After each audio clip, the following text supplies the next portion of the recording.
Saya mulai dari yang diketik dulu ya. Ini sudah niat betul bertanya. Insyaallah. Shalli ala Muhammad.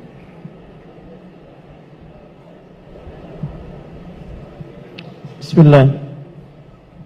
Bismillahirrahmanirrahim. Assalamualaikum warahmatullahi wabarakatuh. Assalamualaikum warahmatullahi wabarakatuh. Habuk fillah, maaf sebelumnya Ustaz jika pertanyaan Anda nantinya tidak sesuai tema. Lebas khair insyaallah. Saya langsung ke pertanyaan saja ya.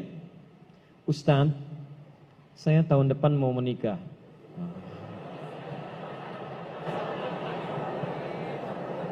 Masya Allah. Selalu ada begini. Dengan seorang akhwat. Pasti seorang akhwat, gak mungkin ikhwan. Gak mungkin. Kalau seorang ikhwan ada yang salah dalam diri antum ya. Baik, Quran surah ke-49 ayat 13. Ya ayyuhan nasu inna khalaqnakum min dzakarin wa untha. Hei manusia, kami ciptakan kalian pasangannya laki-laki dengan perempuan. Ya, laki-laki disebut dengan ikhwan, perempuan disebut dengan akhwat. Jadi kalau antum ikhwat pasti pasangannya akhwat ya. Allah menciptakan Adam dengan Hawa, bukan Adam dengan Adam, ya. Ini beda. Baik. Orang tua sudah setuju, alhamdulillah. Qadar Allah beberapa hari lalu ia memberi kabar bahwa ia sudah menerima lamaran ikhwan lain. Masya Allah. Baik, nasib. Padahal Ana sudah sabar menunggu dia selama 4 tahun. Masya Allah. Baik, luar biasa. Kita sudah capek-capek hampir 2 jam mendapatkan cahaya, antum jadi meredup lagi. Masya Allah. Saya sabar menunggu dia selama 4 tahun tanpa komunikasi. Ini masalahnya.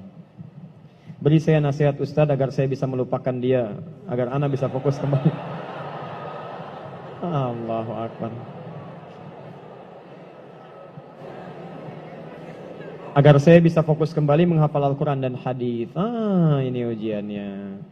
Jadi pertanyaan saya, antum pengen menghafal Quran dan hadis atau pengen menikah? Baik. Quran surah ke-57 Al-Hadid ayat ke-22. Quran surah ke-2 Al-Baqarah ayat 286.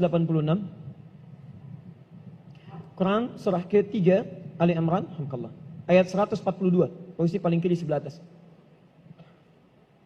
Taib. Saya mulai dari Quran surah Al-Hadid surah 57 ayat 22. Ma asaba min musibatin. Tidak pernah ditetapkan satu kejadian. Awas hati-hati.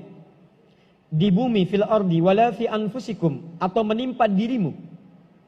Illa fi kitabin min qabli an nabraha. Kecuali semua itu telah tertuliskan di dalam kitab sebelum semuanya nampak dalam kehidupan. Ayat ini ingin memberikan gambaran bahwa semua kejadian-kejadian yang terjadi di muka bumi ini, termasuk dalam terkait aktivitas kita, termasuk dalam pencarian jodoh kita, semuanya telah tertuliskan, diatur oleh Allah Subhanahu wa taala. Singkatnya, semua ada dalam aturan Allah.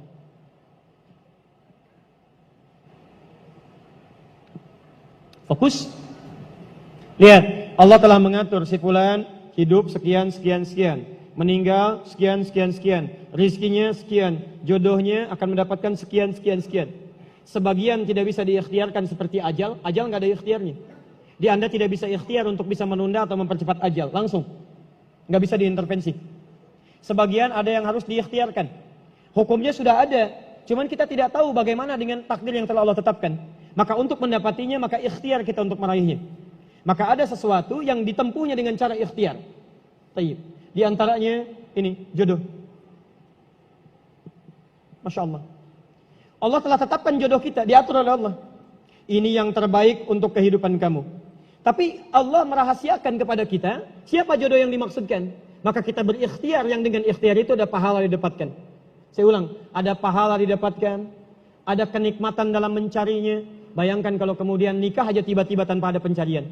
Antum gak akan pernah merasakan bagaimana nikmatnya ta'aruf, bagaimana nikmatnya mengenal, bagaimana mencari, bagaimana pahala bersabar, bagaimana nikmatnya berdoa, bagaimana istikharah dalam menentukan jodoh kita. Itu semua menghasilkan pahala dalam kehidupan kita.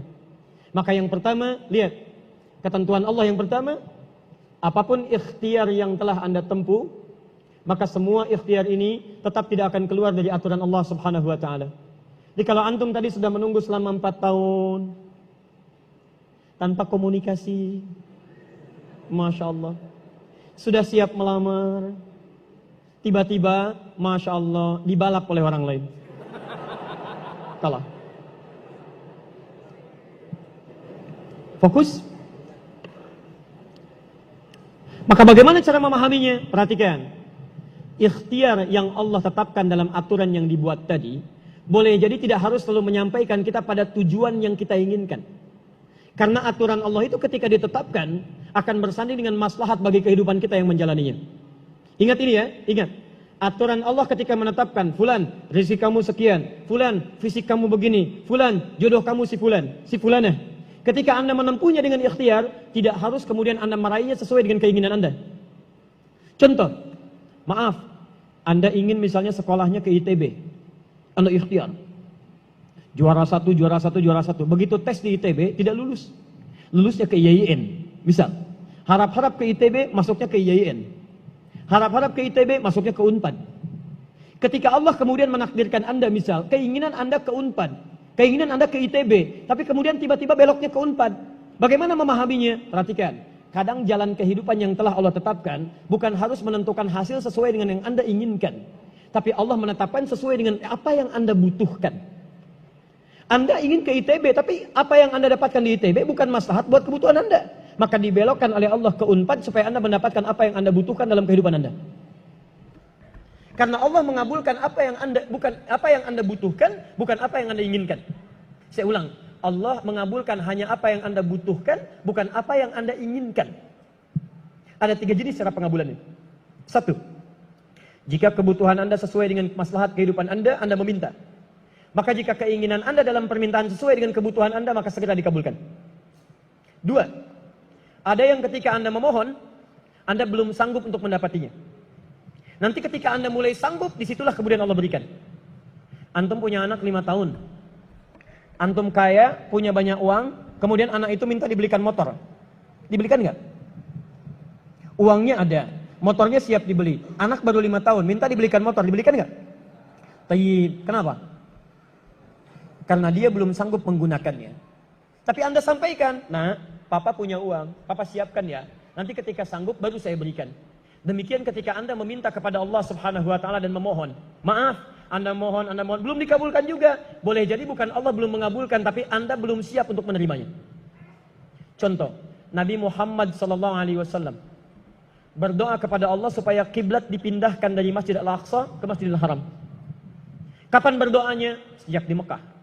Kapan dikabulkan? Saat ke Madinah. Kurang lebih 3 tahun baru dikabulkan. Quran surah kedua Al-Baqarah ayat 144, paling kiri sebelah bawah. Qad nara taqalluba wajhika fis sama' falanuwalliyannaka qiblatan taradaha fawalli wajhaka syatral Masjidil Haram. Muhammad, kami perhatikan engkau senantiasa menengadahkan wajahmu ke langit memohon, meminta. Lihat, maka mulai hari ini kami kabulkan doamu. Mulai palingkan kiblatnya dari Masjidil Aqsa ke arah Al-Masjidil Haram. Berapa lama Nabi berdoa? 3 tahun. Nabi Muhammad SAW berdoa 3 tahun baru dikabulkan oleh Allah. Kenapa baru dikabulkan? Karena pengalihan kiblat baru sesuai dengan kebutuhan umat Islam pada saat itu setelah 3 tahun. Nabi Ayub alaihissalam. Antum kenal Nabi Ayub? Kenal di mana? Kadang-kadang kenal Nabi Ayub. Luar biasa. Tadi malam di Dumai ada yang kenal Korun. Bulan lalu di Lampung ada yang kenal Fir'aun. Masya Allah. Di Pekanbaru kenal Nabi Ayub. Luar biasa. Antum siapa sebetulnya? Nabi Ayub itu diuji dengan penyakit luar biasa. Maaf, tadinya kaya, punya istri yang sangat cantik, anaknya 12. Hari yang bersamaan, hari pertama, maaf, diuji dengan harta semua habis. 1 hari.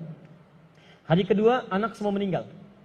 Hari ketiga, diuji dengan penyakit. Yang penyakitnya tidak akan pernah dialami orang setelahnya. Tidak juga dialami orang sebelumnya. Berapa diuji? 20 tahun. Beliau diuji 20 tahun. Apakah mengeluh? Tidak. Kata istrinya, kalau bahasa kita, papa kan Nabi. Angkat tangan papa, mohon kepada Allah. Mintakan sembuh aja, sembuh. Apa jawab Ayub? Berapa lama kita sehat dan senang? Kata istrinya, Masya Allah 20 tahun. Berapa lama kita diuji begini? 7 tahun. Kata Ayub, nanti saja. Kalau usia ujian sakit sama dengan ujian sehat, sama-sama 20 tahun, baru saya memohon kepada Allah Subhanahu wa Ta'ala. Anda bisa bayangkan, Nabi Ayub, Nabi, Rasul, dekat dengan Allah, jaminannya surga, surga tingkat tinggi, diberikan ujian 20 tahun, beliau bersabar dan tetap ibadah. Antum, Masya Allah, mahasiswa, baru semester 5, bukan Nabi, bukan Rasul, surga belum jelas, amalan masih berantakan, hisab masih menegangkan, surga belum ada jaminan, baru 4 tahun.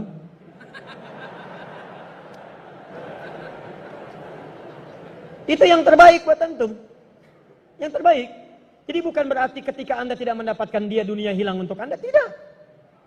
Banyak boleh jadi itu hanya titian ajaran dari Allah supaya Anda merasakan bagaimana nikmatnya ta'aruf.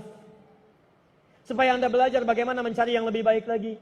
Lihat kalimatnya, Quran surah ke-24 ayat 26. At-tayyibatu lit-tayyibin, wat-tayyibuna lit-tayyibat, al-khabithatu lil-khabithin sebelumnya, wal-khabithuna lil-khabithat. Yang baik akan ketemu yang baik lagi. Yang kurang baik bertemu dengan yang kurang baik lagi. Menurut Anda, dia yang terbaik untuk Anda. Menurut Allah, dia bukan yang terbaik untuk Anda. Yang untuk Anda, ada yang lebih baik lagi. Anda mau menghafal Quran, Anda mau menghafal hadis, maka Allah akan kirimkan kepada Anda yang bisa menjaga Quran dan hadis Anda. Kalau dengan 4 tahun belum bisa menjadikan Anda mendapatkan yang terbaik, tunggu. Karena yang terbaik itu lebih daripada yang mulia akan mendapatkan masa yang cukup panjang. Al-Bukhari menulis hadis 16 tahun, kitabnya abadi. Orang menulis kitab 16 hari belum tentu abadi. Jadi ketika Anda diminta menunggu dalam masa yang cukup lama, sebetulnya bukan masanya yang ditunggu, tapi di balik penungguan itu bukankah di situ ada pahala? Tadi Anda katakan Anda rajin berdoa, bukankah di doa itu ada pahalanya? Anda rajin tahajud, Anda bersabar, Anda bermohon, Anda istighfar. Jadi yang diinginkan oleh Allah dalam penantian 4 tahun itu bukan Anda menikah dengan calon Anda sekarang. Tapi Anda mendapatkan pahala yang berlimpah. Dan dengan pahala itu Anda siapkan Quran Anda, hadis Anda untuk membimbing pasangan Anda berikutnya. Paham sampai sini? Baik, alhamdulillah.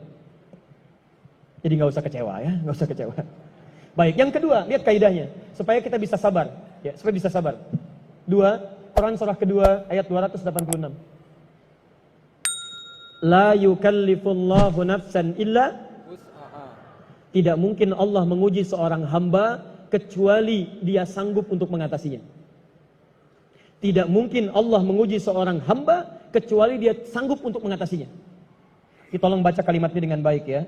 Kalau Anda sedang punya masalah, seberat apapun itu, yakinkan kata Al-Quran, tidak mungkin masalah ini diujikan kepada Anda kecuali Anda sanggup. Jadi kalau Anda tidak sanggup, mustahil ujian ini titipan pada Anda. Jadi kalau Anda sekarang misal sedang punya ujian seberat apapun, itu tandanya cuman Anda yang sanggup, yang lain tidak sanggup. Makanya tidak diujikan kepada pemuda lain, cuman Anda, karena Anda yang sanggup menanggung bebannya. Orang lain mungkin sudah naik ke atas atap tuh, loncat, tidak. Anda tidak. Karena cuman Anda yang mampu, bukan orang lain. Ketika Anda mengatakan, ya Allah, kenapa mesti saya yang diuji? Kenapa mesti saya mengalami? Why me? Kata Allah, why not? Kenapa tidak? Cuman kamu yang mampu. Kamu yang harus dapatkan pahalanya, yang lain tidak. Cuman Anda yang jadi pemuda yang kuat, yang lain belum tentu. Tapi nggak usah terlampau bangga, langsung pulang dari sini bikin status. Memang cuman saya yang mampu. Masya Allah. Pekerjaan. Ya. Yang ketiga, tetap ikhtiar. Quran surah 49 ayat ke-13. Jadi jangan sampai, maaf, ya peluang Anda tidak mendapatkan yang tadi Anda telah harapkan, menjadikan Anda putus dalam berikhtiar. Cari, masih banyak perempuan semuka bumi. Masa tidak ada yang cocok untuk Anda? Lihat, ya ayuhan nasu inna khalaqnakum min dzakarin wa untha wa ja'alnakum syu'uban wa qabail lita'arafu. Hei manusia, kami ciptakan kau laki-laki, ada perempuan jodohmu. Dan kami pisahkan berbeda-beda daerah. Ya, lihat syu'ub, beda daerah, RT, RW, lurah, kecamatan, kabupaten, sampai sedunia. Kalau nggak ketemu di satu RT, cari satu RW ya, yang nanya tadi. Kalau tidak ada satu RW, cari satu kampung. Masa nggak ada yang ketemu? Boleh menikah dengan perempuan sekampung? Tidak. Masa sekampung mau dinikahi? Tidak. Batas paling maksimal 4. Sekampung tidak pilih satu dari sekampung. Sekampung mau dinikahi, Masya Allah. Silakan cari ya.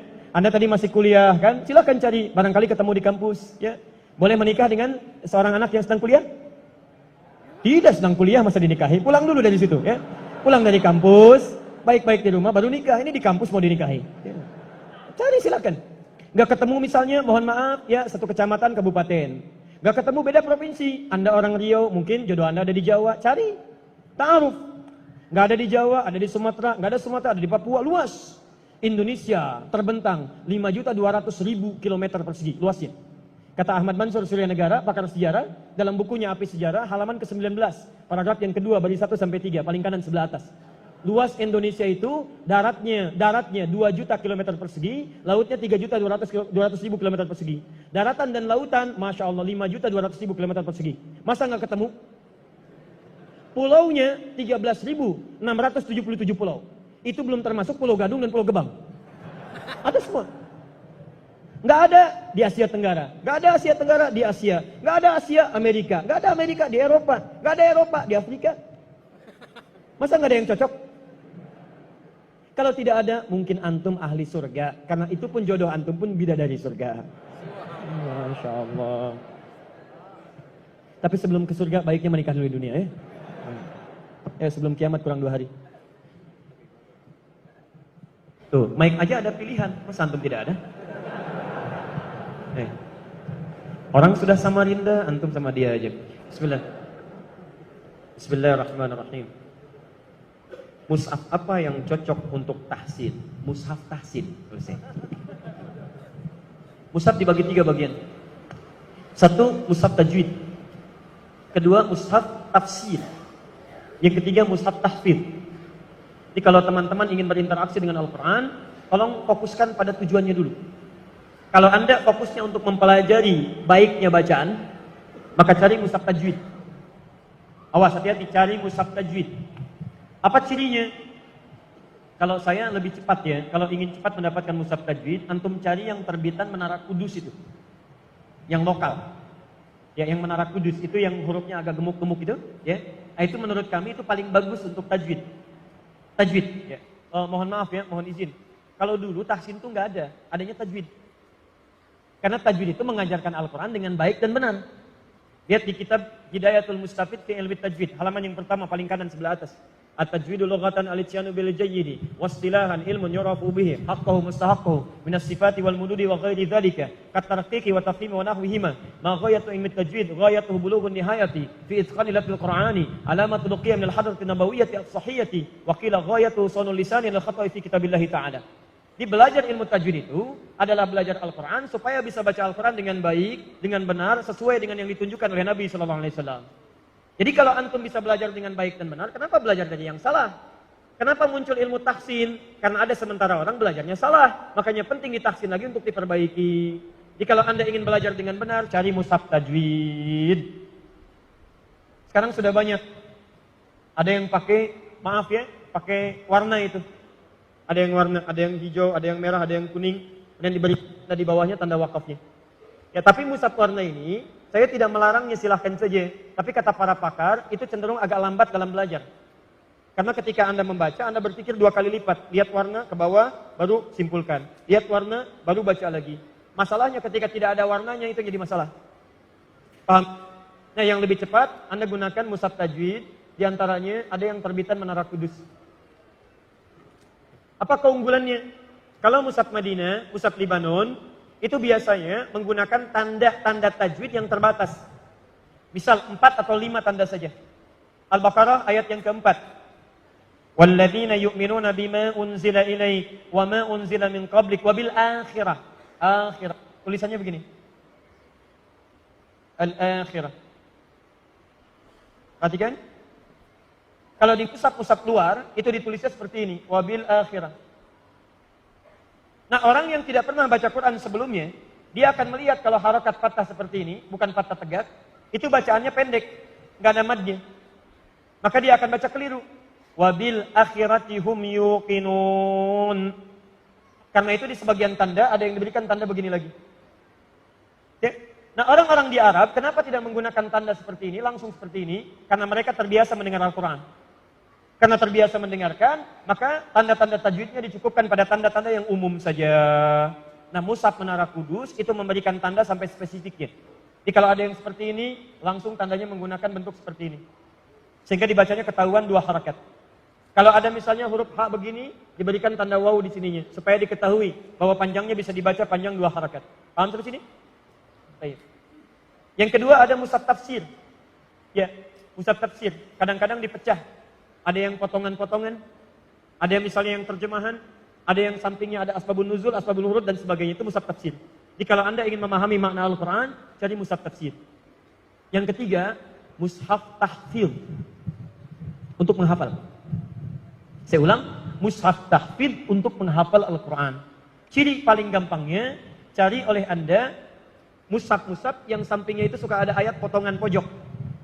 Ya, misal, Alif Lam Mim, Dzalikal kitabu la raiba fi hudan lil muttaqin. Sampingnya ditulis dzalika. Alladzina walladzina. Itu disebut dengan mushaf tahfidz. Nanti insyaallah kalau yang kami sudah dicetak lagi, nanti insyaallah kalau ada kuotanya kita coba bagikan. Mudah-mudahan nanti antum bisa mendapatkan dan belajar dari situ. Ya, dan kita tidak jual. Itu hanya untuk dibagikan saja untuk mushaf belajar menghafal Al-Quran. Saya mau tanya sebentar. Mau hafal Quran? Mau. Saya ulang, mau hafal Quran? Mau. Yang mau boleh angkat tangan? Alhamdulillah. Saya kasih contoh cepat ya. Masih ada waktu? Masih. Sebentar. Ini saya buat simulasi. Ya. Nanti kalau ada waktu yang lain, nanti kita bikin daurah untuk hafalan Quran saja. Ini bukan metode yang ditemukan oleh seseorang, bukan. Ini metode dari Quran langsung. Bagaimana Quran dihafalkan. Quran memberi petunjuk bagaimana supaya dia dihafalkan. Biasanya nanti semua penghafal Quran itu akan mengalami semua metode ini. Dan begitu dia hafal Quran, biasanya menemukan metode masing-masing sesuai dengan pengalamannya. Ya, ada metode menghafal Quran semudah tersenyum. Ya, udah senyum-senyum nggak hafal-hafal, ya kan? Baik, bukan masalah metodenya. Yang salah adalah pengalaman Anda tidak sama dengan metode yang dimaksudkan. Ya, saya beri contoh misalnya. Ada yang disebut dengan at-taisir. At-taisir itu metode menghafal, saya langsung percepat ke rumus cepatnya saja ya. Nanti teori-teorinya barangkali lain kesempatan. Lihat sini. Anda membagi kepada 6 hari, mulai dari Sabtu, Ahad, Senin, Selasa, Rabu, ya, Kamis, Jumat, khusus untuk pengajian. Perhatikan, fokus ya, pelan-pelan. Misal, Anda hafalkan hari Sabtu, jangan banyak-banyak, 2 ayat aja dulu. Mulai dari awal. Ingat, jangan banyak-banyak, jangan tertipu oleh setan. Setan minta yang banyak-banyak, sudah banyak, lupa nanti. Mengulangnya tidak mau lagi. 2 saja dulu. Nanti Anda ulangi dalam salat-salat sunnah. Syuruk, baca, rakaat pertama 1 ayat, kedua 1 ayat. Salat duha, baca lagi. Rawatib 12 rakaat, baca lagi. Puncaknya saat tahajud, Anda baca kembali. Rakaat pertama baca ayat pertama, kedua ayat yang kedua. Hari Ahad misalnya, tambah kemudian 1 ayat. 2 tambah 1 berapa? 3. Baik. Dari 3 ini misal, baca rakaat pertama 2 ayat, rakaat kedua 1 ayat. Jadi berapa? 3 ayat. Baik. Selanjutnya, Selasa misal, Anda tambahkan lagi, 2 ayat lagi. Berapa? 5. Rakaat pertama 3 ayat, kedua 2 ayat. Rabu misalnya, tambah 2 ayat lagi. Berapa? 7. Misal, 7. Rakaat pertama 4, kedua 3. Baik, untuk Kamis, misal, oh ini Selasa, Rabu istirahat dulu. Jangan dulu baca. Anda ulangi aja, ulangi, sampai itqan. Itqan itu kalau saya sampaikan, semudah Anda membaca Al-Fatihah. Kalau dibolak-balik bisa hafal.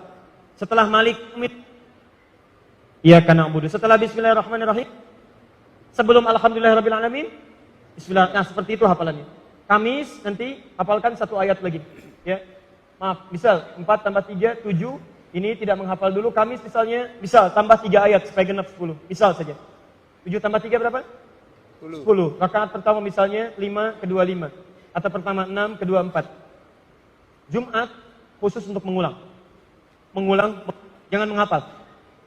Nanti Anda coba, Anda tingkatkan seperti ini. Misal mengulang, rumusnya begitu menghafal subuh, kemudian praktekkan, diulang lagi saat sholat tahajud. Pelan-pelan, Anda praktekkan, nanti ada makna yang melekat dalam diri Anda. Menghafalnya kata Quran, subuh. Diulang dalam sholat sunnah. Dipraktekkan dalam malamnya. Begitu malam dipraktekkan, insya Allah ini akan terjaga Qurannya.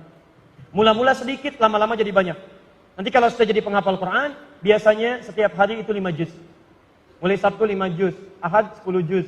Setiap selesai sholat, subuh 1 juz, duhur 1 juz, asar 1 juz, isya 5 juz. Ini 10 juz, Senin 15 juz, Selasa 20 juz, Rabu 25 juz, Kamis 30 juz. Jumat tinggal berdoa saja kepada Allah Subhanahu wa taala.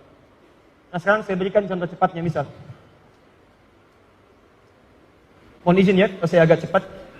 Sebab saya biasa. Pertama sendiri, kemudian angkat sendiri, nulis sendiri, ngapus juga sendiri, ya.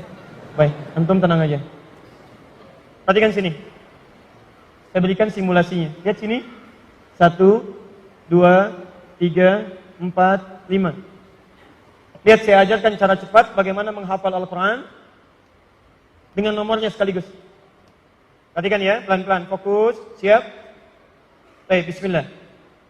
Saya hitung, insya Allah antum gak nyampe 5 menit, sudah hafal 5 ayat dengan nomornya. Baik, saya mulai dari sekarang. Lihat sini, saya terangkan dulu, baru saya mulai cara menghafalnya. Saya tuliskan, ini alif lam mim, misal. Dzalikal kitabu la raiba fi, saya potong dzalika. Ayat 3-nya, alladzina yu'minuna bil ghaib, saya tuliskan alladzina. Ayat 4, walladzina yu'minuna bima unzila ilaik, saya tuliskan walladzina. Ayat 5-nya, ulaika ala hudam min rabbihim, saya tuliskan ulaika. Baik, sekarang perhatikan. Nomor 1 alif lam mim, 2 dzalika, 3 alladzina, 4 walladzina, 5 ulaika. Kelihatan? Baik, sekarang perhatikan cara menghafalnya. Kalau Anda ingin mulai menghafal, misal hafal kuat dari awal sampai dengan ke atasnya, maka mulai lihat dulu yang paling atas. Apa yang paling atas? Alif lam mim. Kalau saya sebutkan nomor berapa ini? Baik, kalau saya sebutkan 1, Anda sebutkan ayatnya. 1 apa? Baik, sekarang perhatikan. Kalau saya sebutkan ini 1, alif lam mim. Kemudian lihat yang selanjutnya, paling bawah 5. Apa 5? Baik, 1 apa? 5 apa?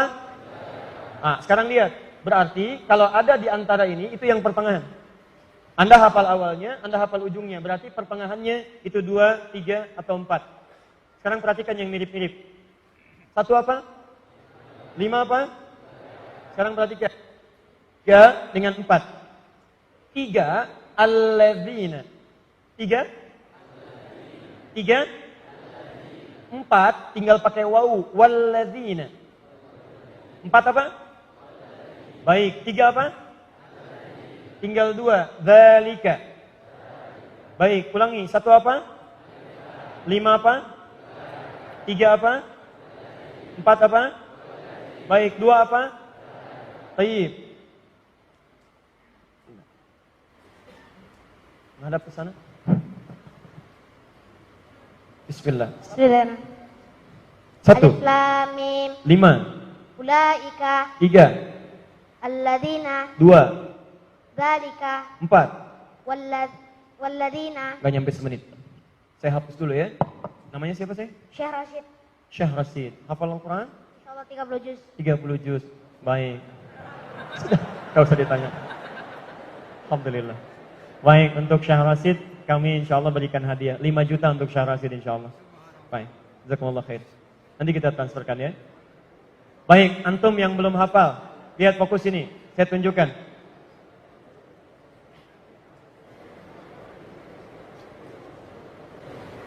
Saya ulang, lihat sini.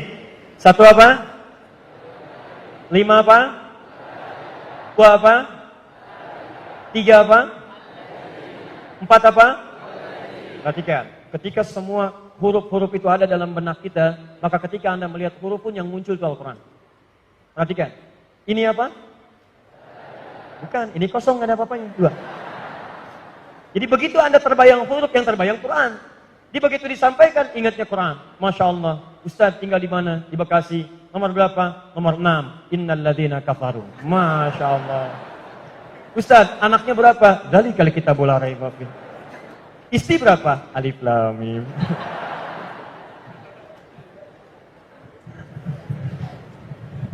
Terakhir ya.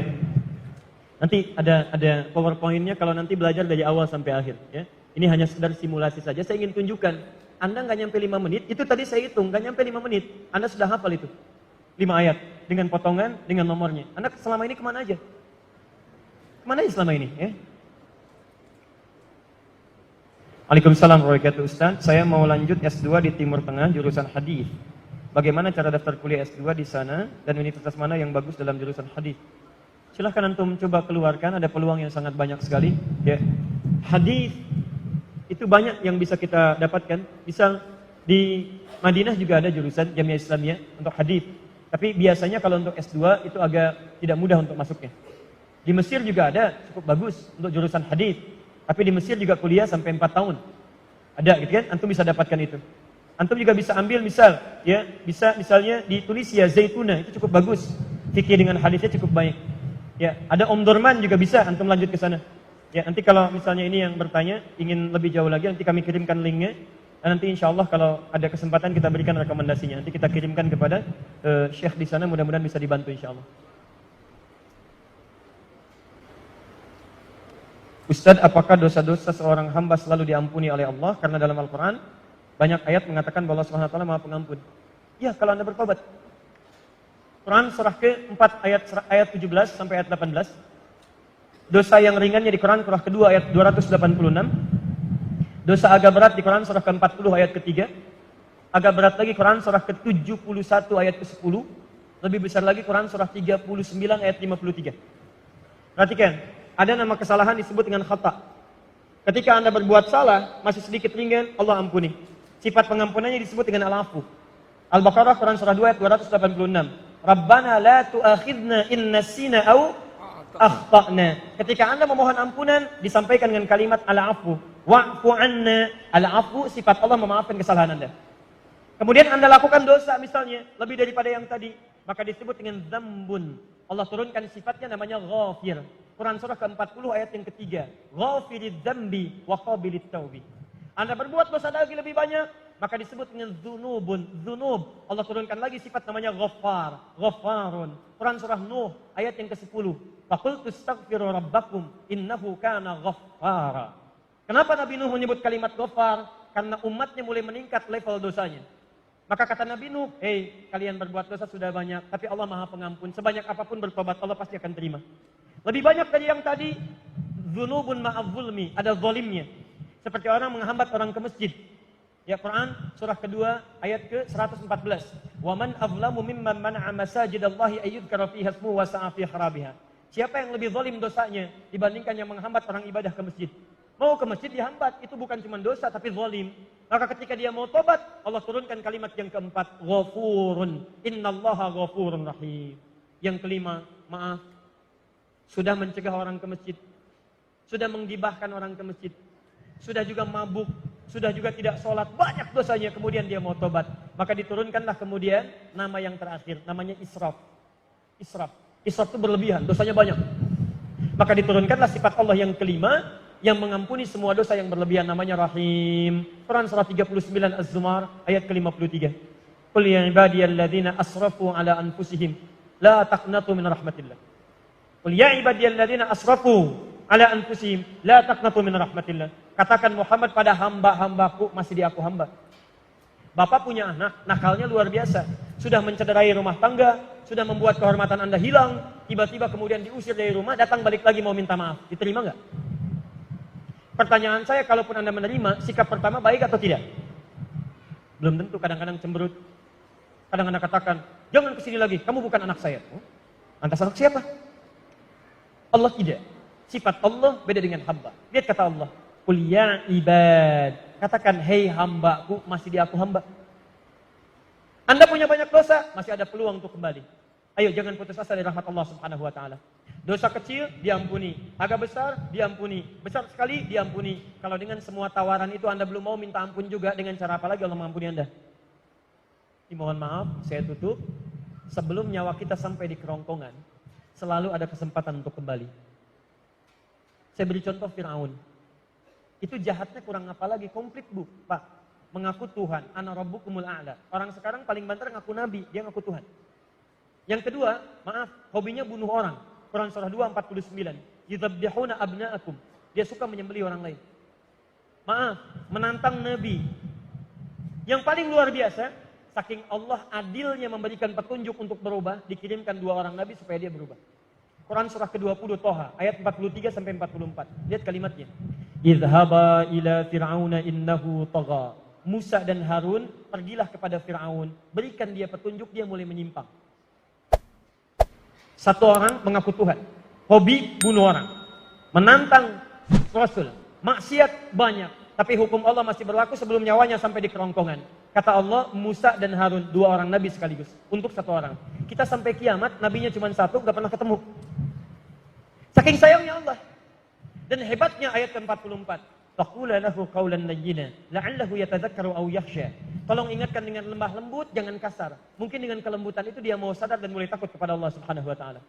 Jadi mohon maaf ya teman-teman, ini yang bertanya, Fir'aun saja yang mengaku Tuhan, banyak maksiatnya, suka bunuh orang, masih mau diampuni oleh Allah. Apalagi Anda yang tidak seperti Fir'aun. Anda pernah ngaku Tuhan? Pernah bunuh orang? Pernah nantang Nabi? Kalau Anda tidak berbuat maksiat seperti Fir'aun, maka peluang untuk bertobat selalu terbuka kepada Anda. Pilihannya Anda mau ngambil atau tidak. Kalau Anda tidak mengambilnya, maka Anda ketinggalan. Sudah ada yang lebih duluan dibandingkan Anda. Namanya Fir'aun. Karena itu bertakwalah kepada Allah Subhanahu wa taala. Saya kira kita cukupkan dulu untuk pertemuan kita hari ini. Mudah-mudahan dalam apa yang kami sampaikan ada kebaikan-kebaikan yang didapatkan. Saya mau simpulkan dulu satu. Tidaklah masjid ini dinamakan dengan An-Nur kecuali kita diharapkan punya cahaya-cahaya kebaikan yang membimbing kehidupan kita. Maka saya mohon setiap antum datang ke masjid ini atau di masjid manapun, tunaikan sholat dengan baik. Cari waktu untuk memperhatikan Al-Quran dengan baik. Yang ketiga, mohon maaf, cari guru yang baik yang mengajarkan kedekatan kita dengan Allah. Selanjutnya, semua itu butuh proses untuk kita berubah lebih dekat dengan Allah Subhanahu wa taala. Maka dalam proses itu, nikmati, sabar dalam kita belajar. Dengan kesabaran itu insya Allah pahala akan diberi buahnya. Saya kira itu yang bisa kami sampaikan. Bila ada yang benar itu dari Allah dan Rasulnya. Kalau ada yang salah, mohon maaf itu dari kesalahan saya pribadi. Nanti kalau ada waktu yang lain, barangkali nanti cari tema yang sesuai. Mudah-mudahan dengan itu semua ada hal-hal yang baru yang bisa kita pelajari. Saya kira itu. Subhanakallahumma bihamdika asyhadu an la ilaha illa anta astaghfiruka wa atubu ilaik. Dan ada 3 sunnah Nabi sebelum kita pertama, Nabi cukup menutup dengan hamdalah. Nabi kadang berdoa, momentumnya khusus, sahabat mengikuti atau mengaminkan. Dan yang ketiga, Nabi menutup dengan doa kifaratul majlis, kemudian kita bisa bubar dari majlis. Nah, saya ingin menggabungkan ketiganya. Mudah-mudahan dengan menggabungkan ketiganya itu, kita mendapatkan keberkahan lebih dari Allah Subhanahu wa taala. Alhamdulillahirabbil alamin, arrahmanir rahim, maliki yaumiddin. Iyyaka na'budu wa iyyaka nasta'in, ihdinas siratal mustaqim, siratal ladzina an'amta 'alaihim ghairil maghdubi 'alaihim waladdallin. Allahumma rabbana la tada' lana fi maqamina hadza wa fi kulli maqamin dhanban illa ghafartah. Duhai Allah, kami bermohon kepadamu, jika ada yang hadir di masjid ini, satu di antara kami datang membawa dosa, maka mohon ya Allah, jangan biarkan dia meninggalkan masjid ini kecuali Engkau telah ampuni segala dosa-dosanya. Allahumma wala hamman illa farajtah. Jika ada yang hadir di masjid ini datang membawa kegelisahan, maka mohon ya Allah, jangan biarkan ia meninggalkan ya Allah masjid ini kecuali Engkau telah tenangkan keadaan hati. Allahumma wala dainan illa qadaitah. Jika ada yang hadir di masjid ini membawa kesulitan utang piutang dalam hidupnya, maka mohon jangan biarkan ia meninggalkan masjid ini kecuali Engkau telah lunasi ya Allah dan berikan rezeki yang cukup untuk melunasi utang-utangnya. Allahumma wala maridan illa syafaitah. Jika ada yang datang ke masjid ini membawa penyakit ya Allah, atau saudaranya, kerabatnya, tetangganya, maka mohon ya Allah dengan keikhlasan amalannya, angkat dan sembuhkan segala penyakitnya. Allahumma ya Rabbal Alamin, asli ahwalana ma yuqarribuna ilaika ya Rabbal Alamin. Duhai Allah, mohon perbaiki keadaan hidup kami sehingga membuat diri kami lebih dekat denganmu ya Rabbal Alamin. Ij'alna minal muttaqin, ij'alna minas salihin. Jadikan kami termasuk orang-orang takwa yang Kau pandang soleh dalam kehidupan kami. Wa alhiqna bis salihin wan nabiyyin ma'al ladzina an'amta 'alaihim minan nabiyyin wasyuhada'i was salihin wa hasuna ulaika rafiqa. Dan mohon anugerahkan kami di surga nanti ya Allah, satu surga dengan bersama para nabi, orang-orang jujur, para syuhada, orang-orang saleh. Allahumma ya Rabbal Alamin, ati anfusana taqwaha wa zakkiha anta khairu man zakkaha, anta waliyuha wa maulaha. Ij'al jam'ana hadza jam'an marhuma wa tafarraqana min ba'dihi tafarruqan ma'suma. Duhai Allah, jadikan pertemuan kami pertemuan yang penuh dengan berkah, dan bila pun kami mesti berpisah, jadikan perpisahan kami mengeratkan cinta dan kasih sayang di antara kami. Bi fadlika subhana rabbika rabbil izzati amma yasifun. Rabbana atina fid dunya hasanah fil akhirati hasanah wa qina adzabannar. Wa akhiru da'wana alhamdulillahi rabbil alamin. Allahu minkum. Assalamualaikum warahmatullahi wabarakatuh.